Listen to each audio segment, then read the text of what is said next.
লা লিগা শিরোপা জয়ের আনন্দে যখন উৎসবে মেতেছে বার্সেলোনা, তখন বিজয় প্যারেডে ফিলিস্তিনের পতাকা হাতে দেখা গেল তরুণ স্প্যানিশ সুপারস্টার লামিন ইয়ামালকে।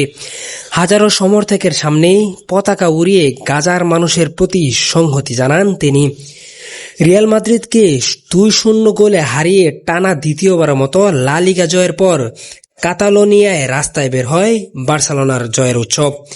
চোটের কারণে এল ক্লাসিকোতে না খেলতে পারলেও দলের সঙ্গে উদযাপনে যোগ দেন 18 বছর বয়সী লামিন ইয়ামাল। আর সেখানেই তার হাতে দেখা যায় বড় একটি ফিলিস্তিনি পতাকা। সামাজিক যোগাযোগ মাধ্যমে মুহূর্তে ভাইরাল হয়ে যায় সেই দৃশ্য। গাজার এক শিক্ষার্থী প্রতিক্রিয়া বলেন, এটি শুধু একটি পতাকা নয়, আমাদের হৃদয়ে পৌঁছে যাওয়া এক সাহসী বার্তা।